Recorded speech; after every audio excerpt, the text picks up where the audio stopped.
Welcome to number 1 news. This is Mallika. టీఎస్సీలో అక్రమాలు జరిగాయని దానికి బాధ్యత వహిస్తూ రాష్ట్ర విద్యాశాఖ మంత్రి నారా లోకేష్ రాజీనామా చేయాలని డిమాండ్ చేస్తూ గురువారం నాడు వైసీపీ రాష్ట్ర వ్యాప్తంగా నిరసన కార్యక్రమాలను చేపట్టింది. విజయవాడలోని గవర్నమెంట్ ప్రెస్ వద్ద మాజీ ఎమ్మెల్యే మల్లాది విష్ణు చేపట్టిన నిరసన కార్యక్రమం తీవ్ర ఉద్రిక్తతకు దారితీసింది.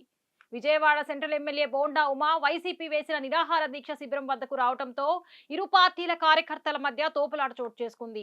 అనుమతి లేకుండా దీక్షా శిబిరం వేశారని టీడీపీ ఆరోపిస్తుండగా శాంతియుతంగా నిరసన చేస్తున్న తమపై టీడీపీ నాయకులు కోడిగుడ్లు టమోటాలతో దాడులు చేశారని, తమ శిబిరాన్ని పీకి వేశారని వైసీపీ ఆరోపించింది.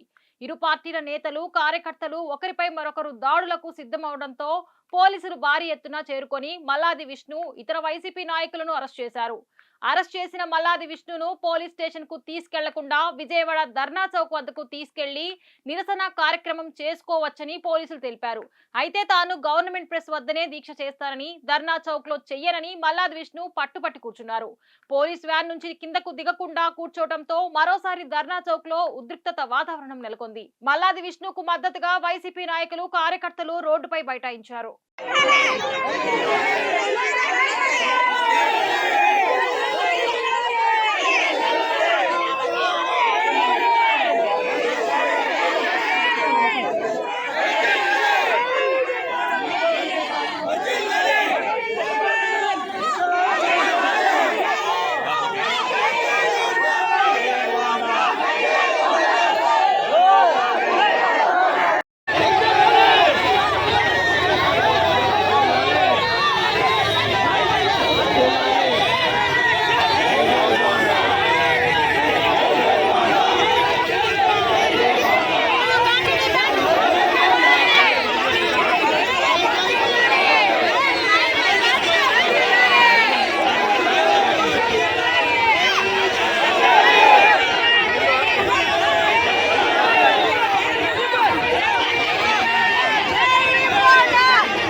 మరిన్ని లేటెస్ట్ అప్డేట్స్ కోసం చూస్తూనే ఉండండి నెంబర్ 1 న్యూస్. సామాన్యుడి చేతిలో సామాజిక అస్త్రం.